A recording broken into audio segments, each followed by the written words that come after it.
अगर इस विचार से जिए कि परमेश्वर आपकी जरूरत पूरी करता है, प्रभु आपकी जरूरत को पूरा करने वाला है, तो मैं आपसे कहूं, तो मैं आपको इससे कोई फर्क नहीं पड़ता कि आपकी तनख्वाह 1 तारीख को नहीं आई, आप अगले 1 तारीख की राह देख सकते हैं।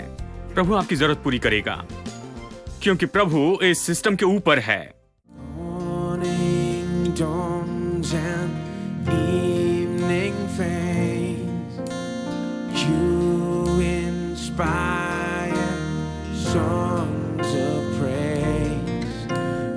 Rise from earth to touch your heart and glorify your name. Your name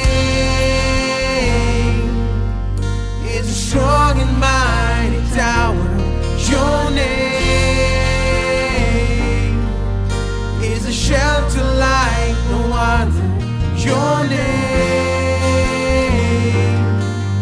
let the nations sing it louder.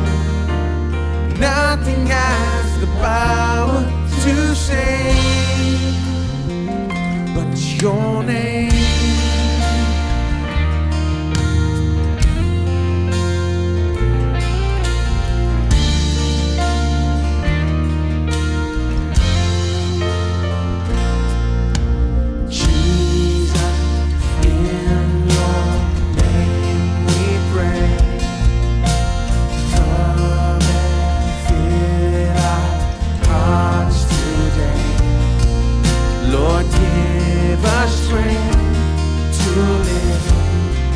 You and glorify your name.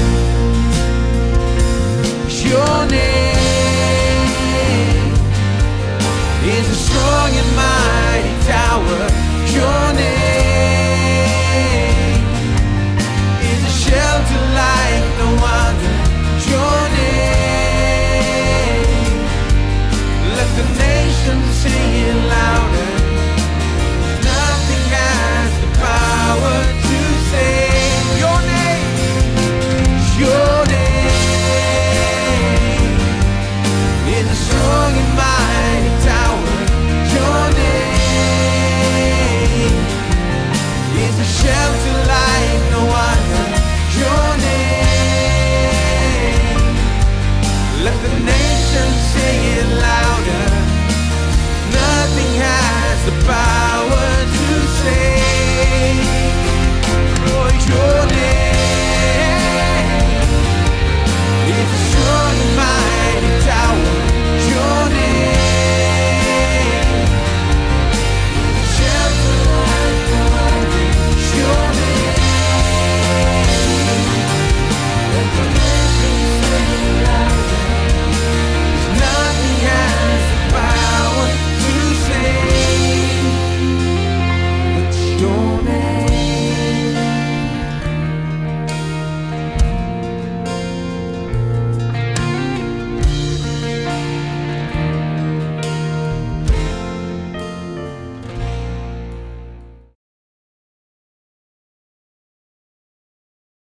चाहे कोई भी परिस्थिति क्यों ना हो, परमेश्वर अद्भुत है, वो महान है, वो उससे बिल्कुल अलग है। उसे उन पर आधारित नहीं रहना है, वो अपने उस असीम धन पर आधारित रहता है कि उसमें से सब कुछ निकाले और आपको भोजन दे। आमेन। मसीह यीशु में उसके महिमा के धन के अनुसार हम इसी का अध्ययन कर रहे हैं, ठीक है? तो चलिए इसे देखते हैं। तुम में से कौन है जो चिंता करके अपना कद 1 इंच भी बढ़ा सकता है? हम हमेशा यही सोचते हैं कि ये तो लोग कह रहे हैं कि किस तरह से अपने कद को बढ़ा सकते हैं। कोई चिंता करके अपने कद को 1 इंच बढ़ा सकता है। कुछ लोग अपनी नाक के बारे में, अपनी ऊंचाई के बारे में, इन बारे में बहुत ही चिंता करते हैं, जानते हैं। हम यहां पर कहते हैं, ओ बाइबल मुझे यहां पर यह बताती है। चिंता करके मैं कुछ नहीं कर सकता। यह बात सही है कि आप अपना कद नहीं बढ़ा सकते, अपनी नाक सीधी नहीं कर सकते हैं, चिंता करके कुछ नहीं कर सकते हैं, ठीक है? लेकिन यह सच में क्या कह रहा है? लिविंग बाइबल और NIV और न्यू अमेरिकन स्टैंडर्ड वर्जन, मैं 3 वर्जन से इसे पढ़ूंगा क्योंकि ये बताता है कि यहां पर सच में मुद्दा क्या है। ये यहां पर मुद्दा जो है ऊंचाई का नहीं है। ये नहीं कह रहा कि कैसे अपना कद बढ़ाए या फिर कद बढ़ाना कितना असंभव है। मुद्दा अलग है। इसे देखिए, लिविंग बाइबल। सारी चिंता करने से क्या तुम जीवन में एक घड़ी भी जोड़ सकते हो? ये ऊंचाई के बारे में नहीं, जीवन के काल के बारे में कहता है। क्या आपकी सारी चिंताएं आपके जीवन में एक पल भी जोड़ सकती है? न्यू इंटरनेशनल वर्जन अपने अनुवाद में इसी दिशा में बताता है। यह कहता है, तुम में से कौन चिंता करने से अपने जीवन में एक घड़ी भी जोड़ सकता है?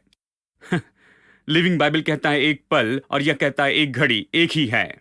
आप एक दिन नहीं जोड़ सकते, दिन को भूल जाइए। एक घंटा नहीं जोड़ सकते, एक घंटा भूल जाइए। एक पल भी नहीं जोड़ सकते चिंता से, ठीक है? न्यू अमेरिकन स्टैंडर्ड वर्जन कहता है, किसने चिंता करके अपने जीवन में, जीवन काल में एक गज आगे जोड़ पाया है? यानी ये एक यार्ड है, यानी यहां पर जीवन का मुद्दा तो बस वही है। चिंता करके क्या आप जोड़ सकते हैं एक क्यूबिट, या फिर एक यार्ड, या फिर एक पल, या फिर एक घड़ी? चिंता करने से आप नहीं जोड़ सकते हैं अपने जीवन में छोटी सी भी बात, एक पल भी नहीं जोड़ सकते हैं। चिंता से अपने जीवन में आप कुछ नहीं जोड़ पाते हैं। चलिए मैं इसे अपने शब्दों में बताता हूं ताकि आप इसे पूरा समझें, ठीक है? इसलिए प्रचारक चाहिए। क्या कोई भी मां अपनी चिंता से अपने बच्चे को थोड़ी सी तंदुरुस्ती दे सकती है? क्या कोई मां चिंता करने से अपने बच्चे को थोड़ी सी तंदुरुस्ती दे सकती है? बस थोड़ी सी, केवल चिंता करके। क्या आप अपने बच्चे को थोड़ा सा अच्छा कर सकते हैं? अगर बच्चा बीमार है तो क्या आप चिंता करने से उसे बेहतर बना सकते हैं? क्या कोई भी पिता अपने बैंक अकाउंट को और पैसों से ज्यादा भर सकता है चिंता करने से? कोई भी माता पिता या कोई भी जो बड़े हैं एक बिगड़े हुए बच्चे को बदल सकते हैं बस चिंता करने से ही? अब आप समझने लगे हैं कि किस बारे में कह रहा है। यह केवल जीवन काल के बारे में नहीं, लेकिन सामान्य रूप में हर बात के बारे में कहता है। यह बस कह रहा है कि चिंता करने से कैसे आप कुछ भी नहीं बदल सकते हैं। और देखा जाए तो चिंता से सब कुछ गड़बड़ा जाता है, लेकिन फिर भी लाखों और करोड़ों लोग चिंता करते हैं और वो अपनी चिंताओं के साथ इतने जुड़े होते हैं। समाज में जो व्यक्ति चिंता नहीं करता उसे बुरा व्यक्ति कहा जाता है, और जो चिंता करता है उसे अच्छा मनुष्य कहते हैं। वो कहते हैं, ओ वो हमेशा अपने बच्चों के बारे में बहुत चिंता करते हैं। ये हमेशा चिंता करते हैं कि कैसे किराया चुकाएंगे, बच्चों की देखभाल करेंगे, उन्हें कॉलेज में कैसे भेजे। हमेशा इसकी चिंता करते हैं। ये बहुत अच्छे व्यक्ति हैं, हमेशा अपने परिवार की चिंता करते। देखा जाए तो चिंता तो मामले को और बिगाड़ती है, और यहां तक कि मामले को हद से पार ले जाती है। बिगाड़ती है, ये मामले को बिगाड़ती है, लेकिन फिर भी चिंता के साथ में इतने जुड़े हुए होते हैं।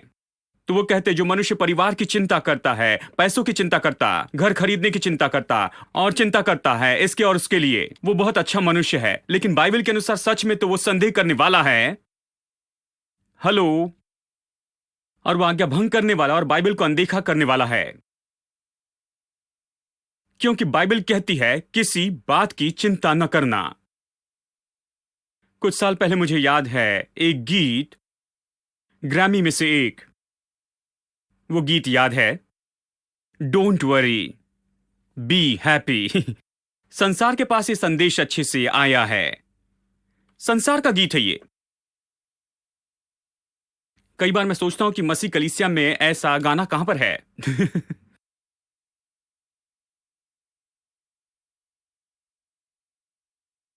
मसीह चर्च में तो ऐसे गीत है, अगर तुम्हें चिंता है तो तुम यहां पर आना, हम भी तुम्हारे साथ में चिंता करने लग जाएंगे। अगर तुम्हें चिंता है तो हमारे चर्च में आना, क्योंकि हम भी तुम्हारे साथ में जुड़कर रोएंगे। लेकिन ये व्यक्ति गा रहा है, डोंट वरी बी हैप्पी। पता नहीं किस बुनियाद पर वो ये लिख रहा है, लेकिन कम से कम बात तो ये है कि उसके पास में निश्चय कोई ना कोई आइडिया है कि जीवन में सब कुछ कहां पर होता है। ये कहता है, चिंता ना करो, खुश रहो। काश कोई विश्वासी इस तरह का गीत लिखता और जो कहता कि हाँ निश्चय चिंता ना करो, खुश रहो, कि हम एक दूसरे की ओर देखकर इस गीत को गाएं, चिंता ना करे, खुश रहे। देखिए, गिरा हुआ संसार अपनी दशा में, लोग अपनी चिंता के साथ इतने जुड़े हैं कि चिंता हमारे मनुष्य की परंपरा का भाग है। मैं किसी देश के बारे में नहीं कह रहा या किसी लोगों के बारे में, मैं कह रहा हूं मनुष्य जाति गिरी हुई जाति है, या अनुग्रह से नीचे गिरी है, प्रभु के बिना इस अंधकार के संसार में जीती है। ये ऐसी पीढ़ी हो गई है जो अपनी चिंताओं से इतनी जुड़ी हुई है, इतनी जुड़ी हुई है कि यदि आप चिंता के बारे में कहें तो वो बहुत ही परेशान हो जाती हैं। ओ पास्टर सैम चेलादुराई ने मेरी चिंता के बारे में इस तरह से कहा। मैं कहता हूं अपनी चिंता ऐसी रखिए। वो मेरी चिंताओं के बारे में ऐसे कैसे कह सकते हैं? ये मेरी समस्या है, मेरी समस्या के बारे में उन्हें क्या पता? वो मेरी समस्याओं को नहीं जान सकती हैं। वो मेरी चिंताओं को नीचे गिरा रहे हैं। वो चिंता से इतने जुड़े होते हैं, जानते हैं। उन्होंने निर्णय लिया कि गले लगाएं और उसी के साथ में जिए, और उस पहाड़ के साथ में ही जिए, और पहाड़ के बिल्कुल तलवे में जिए। वो उस पहाड़ को हटाने की कोशिश नहीं कर रहे हैं, वो अपनी समस्याओं के साथ जीना चाहते हैं। तो वो जब ऐसे चर्च में आते हैं तो वो कहते हैं, मेरे प्रभु, इन्होंने मेरी चिंता के बारे में कहा। क्या ये प्रचारक है? इन्हें केवल बाइबल के वचन ही याद हैं? क्या इन्हें मेरी समस्या पता है? प्रभु का धन्यवाद कि मुझे बाइबल के वचन पता है, आपकी समस्या नहीं। आपकी ये समस्या है, आप बाइबल के वचन नहीं जानते हैं और आपकी आंखें समस्या पर लटकी है। और प्रचारक के रूप में मैं चाहता हूं कि आप अपनी आंखें परमेश्वर के वचन की ओर लगाएं कि परमेश्वर इसके बारे में क्या कहता है। प्रभु कहता है, चिंता ना करो मेरे दोस्तों। अपनी चिंताओं के साथ में इतना न जुड़े। मैं आपकी चिंताओं के बारे में कह रहा हूं, इसलिए आप इतने परेशान ना हो। ये मेरी समस्या बिल्कुल नहीं समझ सकते हैं। मेरी समस्या इतनी बड़ी है, इतनी बड़ी, महान है। ये उसके बारे में नहीं जानते, केवल उसके विरुद्ध में ही कहते हैं। मैं आपके विरुद्ध में नहीं कह रहा हूं, मैं आपकी चिंताओं के खिलाफ कहता हूं। मैं चिंताओं के विरुद्ध में कह रहा हूं, आपकी चिंता नहीं होनी चाहिए। आपकी चिंता से आपको बचाना चाहता हूं, आपकी मदद करना चाहता हूं कि उस चिंता से बाहर आए। मदद करना चाहता हूं कि उस पहाड़ को आप हटाएं। मदद करना चाहता हूं कि उस युद्ध को जीतें।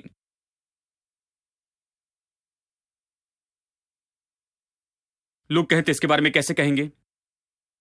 इन्हें मेरी परेशानी, मेरी चिंता के बारे में कुछ पता नहीं है। मेरा पहाड़, मेरी मुश्किलें, मेरे पास उसके लिए विचार है। आपको चिंता नहीं करना है, केवल तब आप उस पहाड़ को हटा सकते हैं। मेरे पास बस यही तो विचार है। आमीन। अब चलिए वचन 28 देखें, इसे देखते हैं। और वस्त्र के लिए क्यों चिंता करते हो? क्या आपने कभी एक और पाया है? एक शर्ट या सूट या टाई या फिर केवल एक रूमाल भी आपके अलमारी में चिंता करने से पाया है? यीशु अद्भुत शिक्षक है। वो कहता है कि कपड़ों के बारे में क्यों विचार करते हो? तुम कपड़ों के बारे में चिंता क्यों करते हो कि क्या पहनोगे? क्या चिंता करने से कोई और कपड़े मिलेंगे? अगर चिंता करने से एक सूट मिल जाए तो फिर चिंता करें, क्योंकि चिंता करने से आपको शायद एक और सूट मिल जाएगा। लेकिन चिंता करने से आपको कुछ नहीं मिला है। और अब इसे सुनिए।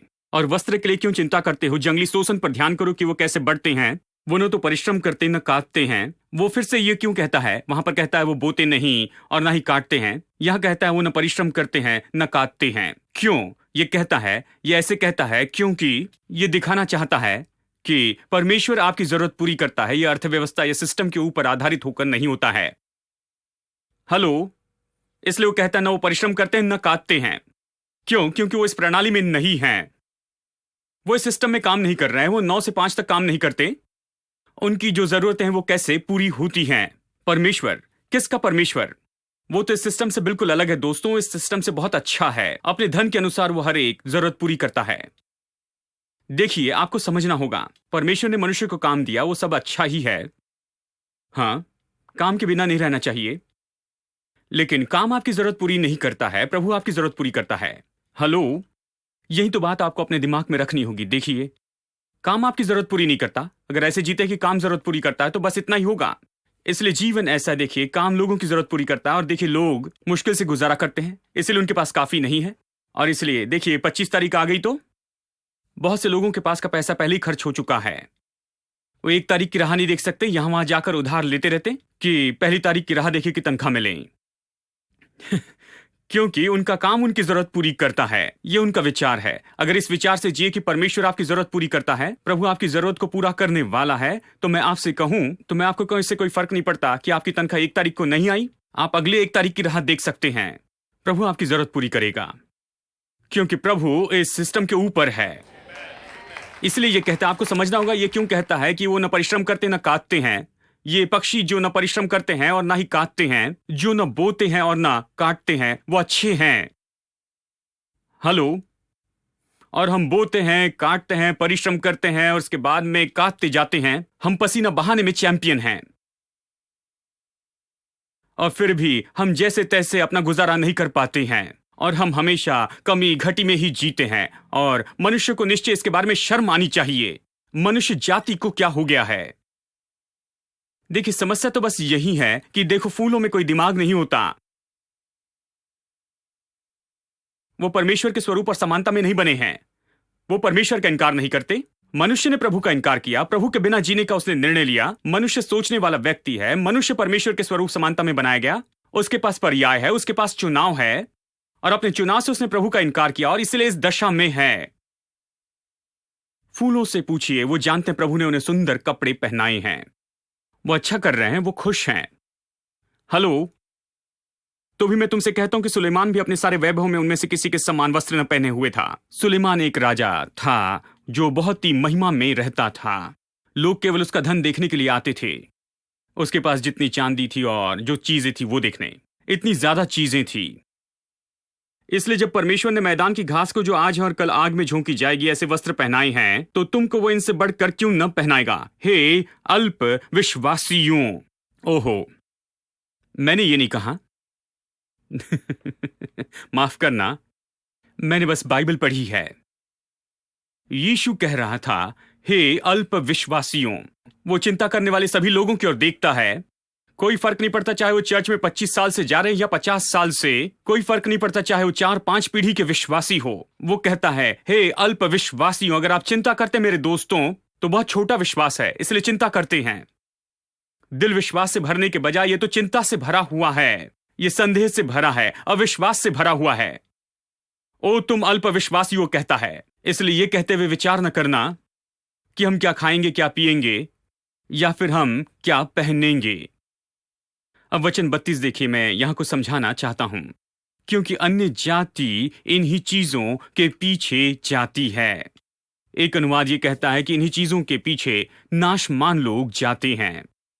अब यहां अन्य जाति शब्द उन दिनों में सामान्य रूप में सभी गैर यहूदियों के लिए था, इस तरह से कि यहूदी लोग प्रभु को जानते थे।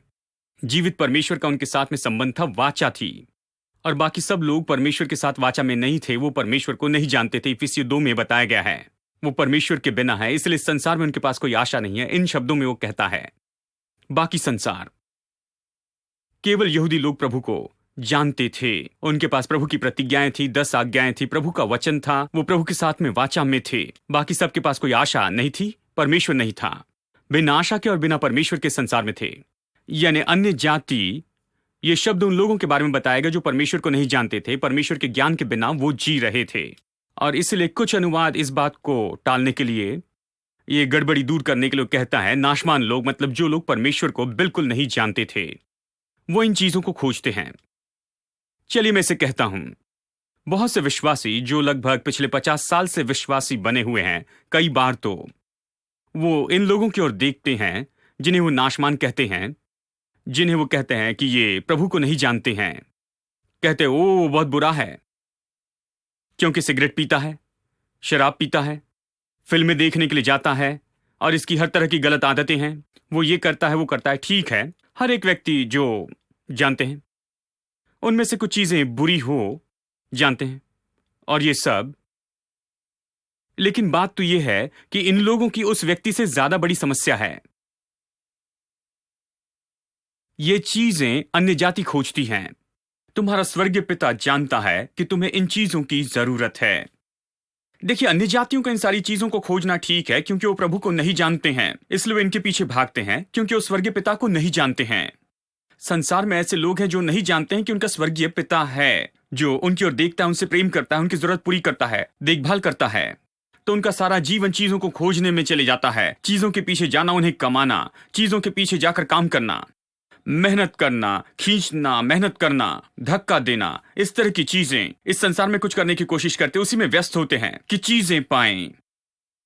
अन्य जाति इन्हीं बातों को खोजती है, इन बातों को खोजने में बहुत व्यस्त होती हैं। लेकिन विश्वासी क्या करते हैं? देखिए, यहीं पर तो बताया गया है। यीशु बस यही कह रहा है कि तुम वाचा के लोग हो, अन्य जाति इन चीजों के पीछे भागती है, तुम इन चीजों के पीछे क्यों भाग रहे हो? अन्य जाति इन चीजों के पीछे भागती है, तुम इन चीजों के पीछे क्यों भाग रहे हो? जो लोग प्रभु को नहीं जानते हैं वो व्यस्त हैं इन चीजों के पीछे जा रहे हैं। तुम इन चीजों के पीछे क्यों जा रहे हो? तुम्हारा स्वर्गीय पिता जानता है कि तुम्हें इन चीजों की जरूरत है। देखिए, हम शिकायत करते हैं, वो शराब पीते हैं, सिगरेट पीते हैं और ये सारे गलत काम करते हैं, लेकिन मैं आपको बताऊं उससे भी ज्यादा नुकसानदेह है, और वो है चिंता करना। ये ज्यादा नुकसानदेह है क्योंकि जो आज शराब पीता है और आज अपना जीवन बर्बाद करता है, शायद कल वो यीशु के बारे में सुने और वो ठीक हो जाएगा। आशा है कि कोई जाकर उसे यीशु के बारे में बताए। देखिए, अच्छा मौका है कि वो आदमी पूरी तरह से बदल जाएगा। यदि वो विश्वास करे तो प्रभु उसे छूकर एक पल में बदल देगा। लेकिन जिस आदमी के दिल में पहले से ही यीशु है, जो व्यक्ति पहले से यीशु पर विश्वास करता है कि यीशु उसका प्रभु और उद्धार करता और यीशु उसके दिल में है, और फिर भी वो चिंताओं से न निपटे और चिंताओं के साथ में ही जिए, तो उसके पास कौन सी आशा है? चाहे वो अगले 100 साल तक विश्वासी बनकर जिए, उसके पास में सफलता की कोई आशा नहीं, विजय की कोई आशा नहीं, उसके लिए कोई चमत्कार नहीं होंगे, उसके लिए कोई प्रयोजन नहीं होगा, उसके लिए कुछ भी महान नहीं होगा, क्योंकि उसका विश्वास तो रुक चुका है उसके संदेह और उसकी चिंता के द्वारा ही।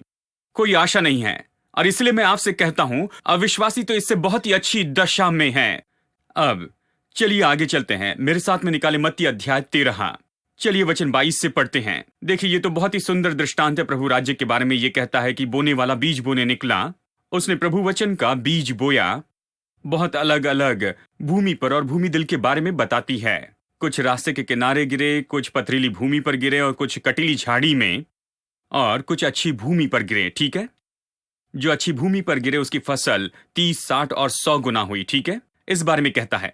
जो झाड़ियों में बोया गया वो यह है। देखिए, यहां पर वो कहता है कि उसने बीज बोया, प्रभु का वचन जो दिल में बोया गया, जो कटीली झाड़ी वाला था।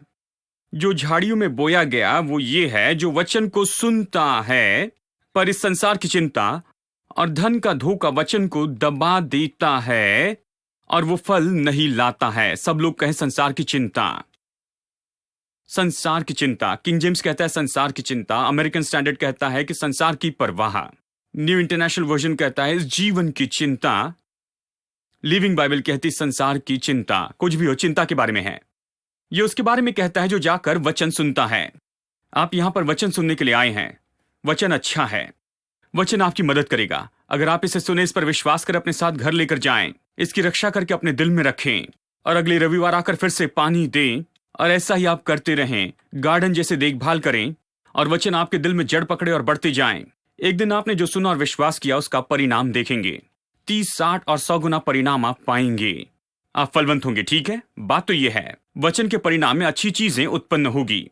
लेकिन कुछ लोगों का दिल कटीली झाड़ी के जैसे है, जानते हैं, जहां वचन तो जाता है, लेकिन बात तो यह है कि वहां पर बहुत सी झाड़ियां हैं जो वचन को दबा देती हैं। उन कटीली झाड़ी में से एक है इस संसार की चिंता, या इस जीवन की चिंताएं, इस जीवन की चिंताएं।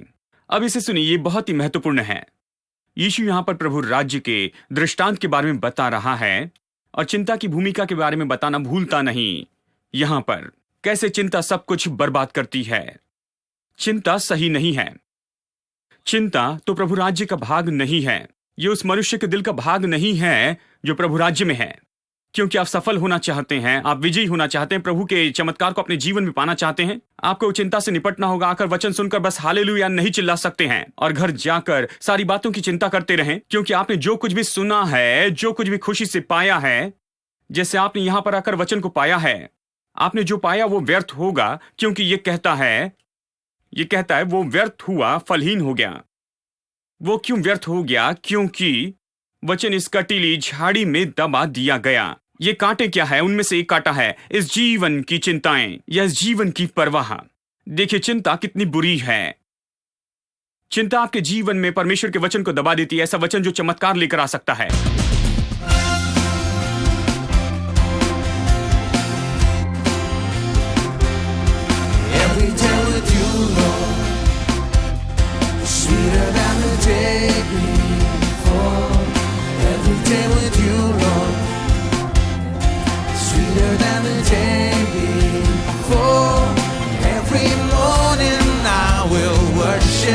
Every evening I'll adore.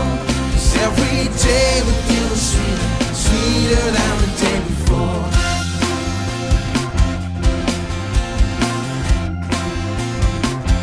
What a privilege to know you like I know you, to be the light